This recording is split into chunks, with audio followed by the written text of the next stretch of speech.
on this edition of Cronkite Sports Report. Flag football is quickly rising up the high school ranks. One ASU baseball fan gives players a big boost. Xavier Prep softball dedicates its season to someone special. A mega sport complex in Mesa is looking to create a legacy. And a second-generation driver makes his mark on the funny car circuit. These stories coming your way now on Cronkite Sports Report. Hello and welcome to today's edition of Cronkite Sports Report. I'm Andrew Kurland. And I'm Lindsay Zinti. Thank you so much for joining us. 2022 marks the first season that Arizona high school flag football teams will play an organized schedule. And with sponsorships coming from Nike and the NFL, flag football is gaining momentum across the nation. Cronkite Sports reporter Hayden Weber visited one of the latest schools in the Valley to join this fast-growing sport. Mountain Point High School is the first Tempe unified school to add flag football to its list of club sports. Joining all 6 Chandler unified schools, the Mountain Lions are a part of the first organized flag football season in Arizona high school history. Senior Jadeja Turner played flag football when she lived in Milwaukee and jumped at the opportunity to play when it became available in Arizona. Oh yeah, I was geeked. I was excited. I was ready. Like, it was just like I said, go big or go home. It was demon time. Like I was too ready for it. Like, it's just something I really love. I love playing flag football. Despite having only 2 players at the first practice, player-driven efforts to increase participation allowed for the Mountain Lions to fill out their roster. We got to spread the word, get more girls out of their comfort zone, because a lot of girls haven't played this type of sport, no football, no nothing. As it stands, flag football in the state of Arizona is purely a club sport. While the Chandler Unified schools are technically governed by their district, meaning they play their own schedule and have their own set of rule books, those schools are still looking to achieve emerging sports status. Once that happens, those teams can play under AIA rules and field varsity teams. And if it's something that looks like, it could be added to our membership, what we'll do is we'll poll the audience. We'll ask our member schools, hey, is this sport interest you if we were to add it? And that would happen fairly ahead of time. So it's a little bit of a time process to get the whole thing done from start to finish. Hamilton High School is one of the Chandler schools fielding a flag football team, which they've done since 2014. Head coach Matt Stone has been at the forefront of growing the sport in the Valley and has seen it come a long way during his tenure with the Huskies. Before, we would always play 1 or 2 games, and you put all this work into one game and then it's over, and so you don't really get a chance to improve your team. And so for the girls, you learn so much from a game that you can't from practice. Mountain Point head coach Sergio Ramirez is heavily invested in growing flag football locally. Over the years, he's seen demand for the sport rise at both the youth and adult levels. Ramirez believes it's only a matter of time until flag football becomes a full-on sanctioned sport in Arizona. As we've seen evidence of it in some other states already, there's about 2 or 3 other states, Florida being one of the first ones. As long as we've kind of followed suit, I know that from the player side, the participation is going to be there. The interest from the schools is going to be there, as well as the athletes are going to be there. So from that perspective, I think it's a no-brainer. After the season, the schools will meet with the AIA to determine the sport's future. But for now, the girls are happy to be on the field with an opportunity to be pioneers of this growing sport. In Tempe, Hayden Weber, Cronkite Sports Report. The Chandler Unified School District seems to be leading the way with 6 schools fielding teams. They'll need about 200 schools in the state in order for it to be a sanctioned AIA sport. Arizona is quickly following states like Nevada that have over 1,900 girls playing, and Florida that now has 350 schools fielding teams. Coming up next on Cronkite Sports Report, meet the ASU Baseball booster with a big heart.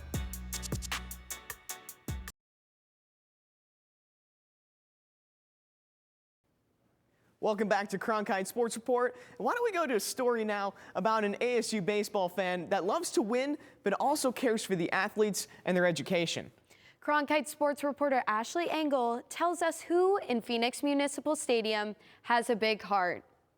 The smell of popcorn, the snack man, and the sound of the baseball hitting the glove are some aspects that make Sun Devil baseball booster Dave Rasley call Phoenix Municipal Stadium his home. I call it my happy place because when I come here, I don't have to think about anything else. Rasley is not only known for his love for baseball, but for always catching as many Sun Devil games as he can in the same seat every time. Being from out of state, like, you don't always get to see like your parents and stuff all the time, so it's nice to have him, you know, no matter where you are, like at the point in the game, or, you know, if you're low, high, wherever, in the middle, he's right there with you. Rasley has been watching ASU baseball since 1972. Since then, he's been able to get to know the players on a personal level. From day one, Rasley realized that the players have other responsibilities. There's way more to these athletes than just being on the field. You know, they have lots of classes to worry about. They have to worry about food and nutrition. Rasley's parents taught him the value of education and wanted to help players excel in the classroom without worrying about the financial aspect of college. I know a lot of people out there don't understand how much it costs to fully fund baseball or like any athletic scholarship. With all of the extra aspects athletes have to worry about, money becomes a big part of the equation when it comes to an athlete being successful in both their sport on the field and in the classroom. This is when Rasley and his family created the Rasley Family Baseball Scholarship to help relieve the burden of finances. There's a lot more going on besides that little 2-hour or 3-hour thing that you see. And that's the part I really care about. Rasley's scholarship generated about $4,500 last year, giving it to a player who used it towards their tuition. Definitely helps a lot. I'm an in-state kid, so tuition's not as much, but a lot of my teammates are out of state, and I know that a lot of guys probably wouldn't be here without the help. With D1 college football offering up to 63 scholarships and D1 college basketball offering up to 13, D1 baseball, however, does not offer nearly enough to support a 35 to 40 man roster.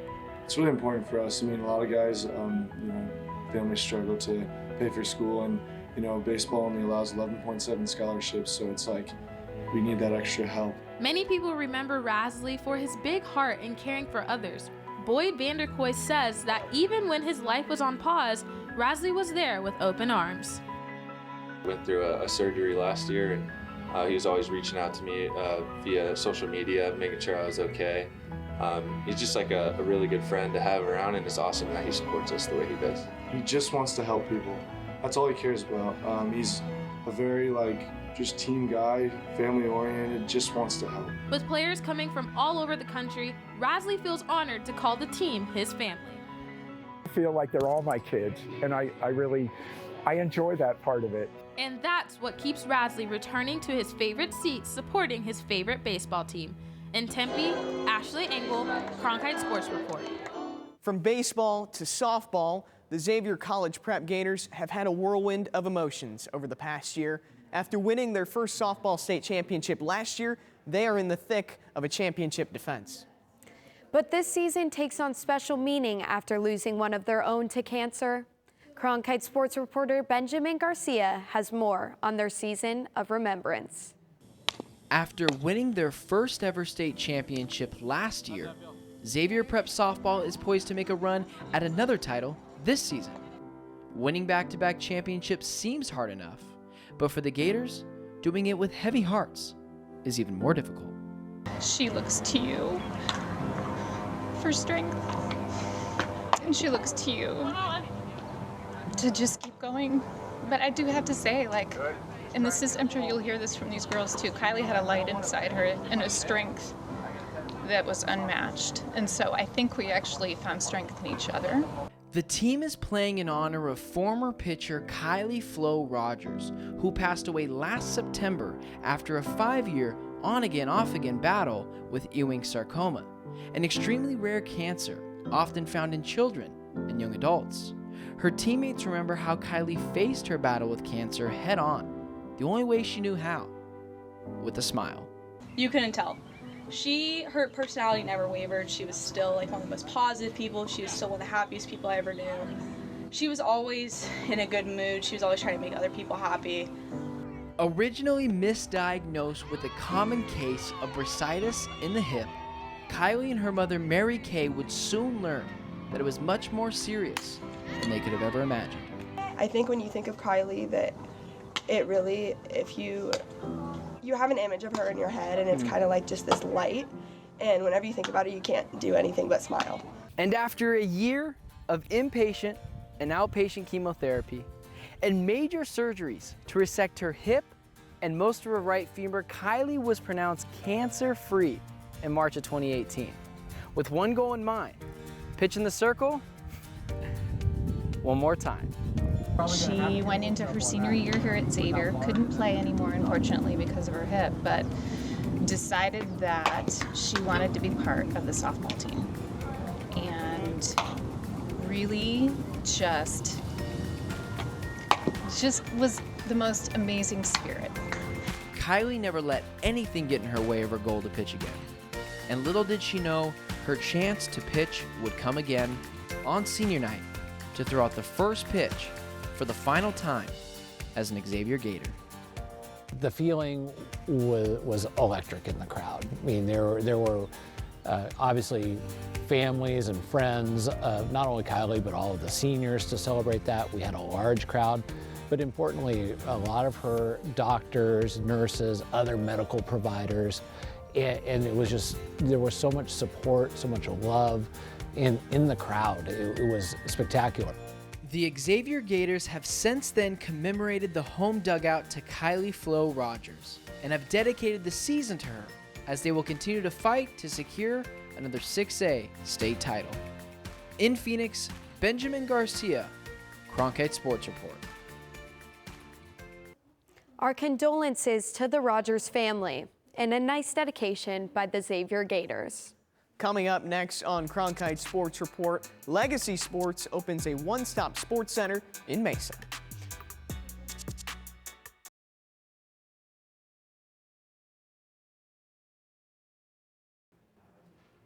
Welcome back to Cronkite Sports Report. The largest sports and family entertainment park in the country is now in Mesa. And that 320-acre complex provides a space for young athletes to do a lot more than just practice sports.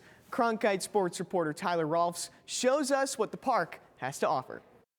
Legacy Sports USA is a one-stop shop for athletes and their families in the Valley.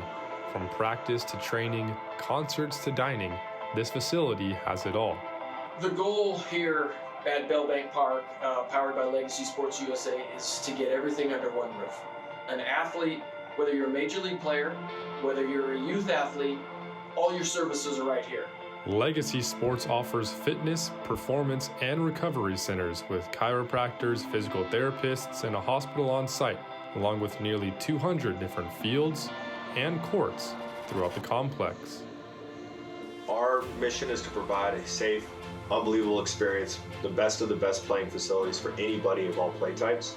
Our basketball courts are, the finest Maplewood you can find. Our baseball, we have the same turf that's in Chase Field at the major league level. Our sand beach volleyball is right from a riverbed in Kansas, and it's pure white sand. Our soccer fields are FIFA approved. Legacy Sports president Brett Miller says his father Randy first imagined the state-of-the-art facility in 1988. It took 3 decades to come to fruition. Almost 30 years in the making. As you can imagine, there's a lot of things that come along with this. It didn't happen overnight by any means. My dad never gave up on his dream. Randy was inspired by his 2 sons while they were growing up, traveling across the state playing different sports. Brett's brother Chad now serves as the CEO, and working with family makes it a lot easier for the Millers to expand past just the sports aspect of the park and cater just as much effort into family entertainment. This is a great opportunity for parents to drop off their kids and go to a fitness club, get their own workout in. We had all these moms and dads playing and their kids on the sideline just cheering them on, yelling at them, and it was amazing. There's a lot of times that a sibling doesn't play another sport, but we have an arcade here. It's a smaller Dave & Buster's, bigger than a Fat Cat, but right in that sweet spot. Then we've got a gymnastics studios on the weekends where kids can go in there and just play on like Ninja Warrior stuff the entire weekend. So it kind of caters to all departments. According to the Aspen Play Project, there has been a 3% drop in both the amount of kids ages 6 through 12 and teenagers ages 13 through 17 who have been physically inactive since 2019. I think there's a lot of room for growth, especially on the girls' side. And I think that a facility like Legacy provides so many other programs as well.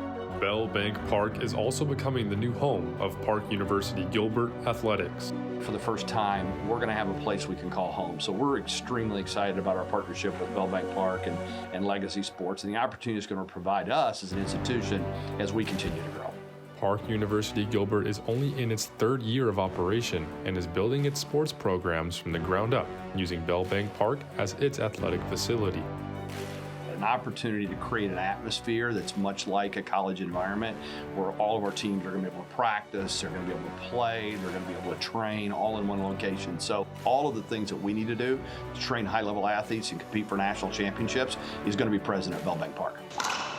With a lot of traffic coming into the complex, Legacy Sports is expected to help grow the community around it. It's multiple millions of dollars in economic impact. We have just over 500 jobs here already created. There's about 1,500 total with construction. I think that'll do great things for the East Valley, especially a growing community out there, East Mark, Santan Valley. They're building the freeway around our park. There's going to be 10,000 more homes going just east of us. LG plantation, Google plant's going to be coming out here, data centers. So it's a city basically being born around our park. Big-time tournaments and professional sports have already made their way to the park in only its first 3 months of being open. Legacy Sports USA projects to generate a boom for the East Valley as it continues to attract big-ticket events. In Mesa, Tyler Rolfs, Cronkite Sports Report. Well, Lindsay, that looks like quite the complex. Yeah, they've already hosted events that include Snoop Dogg and former gold medal volleyball player Carrie Walsh-Jennings. Well, that sounds like a lot of fun. Coming up next on Cronkite Sports Report, a funny car racer is following in his father's footsteps, all while blazing his own path. His journey next.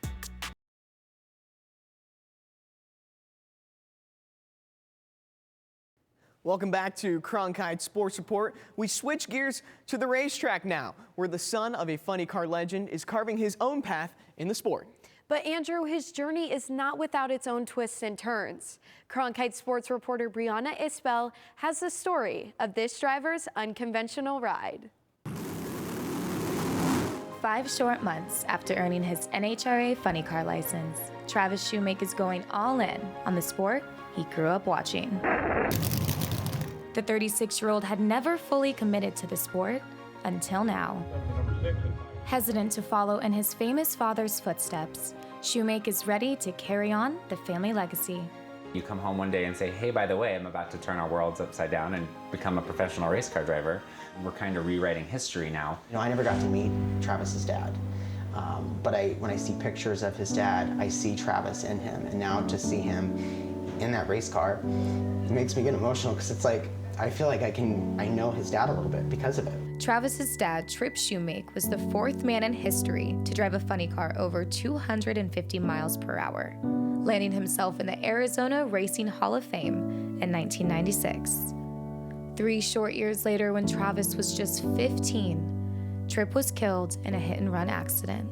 This year will mark the 40th anniversary of Trip's last funny car victory at the 1982 World Finals. The perfect place for Travis to reconnect with his late father. I just think it'd be so cool for us as the Shumakes to celebrate together at that race. Whether I win, lose, whatever happens, to be 40 years from the last race my dad ever won, to enter that race with my family around me at that same track, just to have that experience for us to be such a full circle moment. Coming full circle for Travis seemed improbable given his journey hasn't exactly followed a straight line. Shumake is carving his own path, one of representation and inclusion. Coming into the sport as the first openly gay driver was kind of something that I didn't want to make my flagstone or my corner of why I'm doing this. Being Trip Shumake's son is just as important as the fact that I'm gay. Navigating his sexuality growing up was far from easy for Shumake, especially when surrounded by the macho world of car racing. Not to mention the pressures of being a teenager in a traditional Christian family. We were talking on the phone, and he says, Mom, I'm so upset, I don't even know how to tell you that I'm gay. And then he said, oops, I guess you know now. But growing up, we put him in a softball or kids t-ball. He hated it. He did not like sports at all. but he'd stay after school and help the teachers set up for the PTO meeting. That desire to support others and inspire the LGBTQ community was evident again when he served as a camp counselor with the Phoenix-based nonprofit 1 in 10 during his role as their development director. One camper at the end of camp filled out their survey and said, my 4 days at Camp Outdoors makes the other 361 days possible. So that's the power of the leaders that are there, like Travis, helping to support these young people. While working endlessly to become a successful funny car driver, Shumake has inevitably become an advocate and spokesperson for the LGBTQ community, where he strives to show how inclusive and diverse this sport can be while paving the way for other members of this community to feel as if they belong too. He feels the responsibility to push that forward. So I think Travis wants to make it known and out there as a drag racer, hey, I am an openly gay man, and if there's one person that could make feel comfortable, I think that he's willing to risk any kind of discomfort he may feel. Shumake knows he's a pioneer in a sport that doesn't have a long track record of diversity. But with Travis in the driver's seat, the future seems hopeful. I'm so grateful for the experiences I've had so far, but I think this is kind of just the tip of the iceberg of what can hopefully be transformative for the LGBTQ community in motorsports and the sport of drag racing. I think ethics will always evolve, and it takes people that have courage to be able to push those boundaries, and Travis Shumake is putting his stamp on that in our world. For Shumake, it was never too late to make his mark in the sport introduced by his late father, but also allow him to be himself. The race car doesn't know if I'm a female or a male or gay or straight.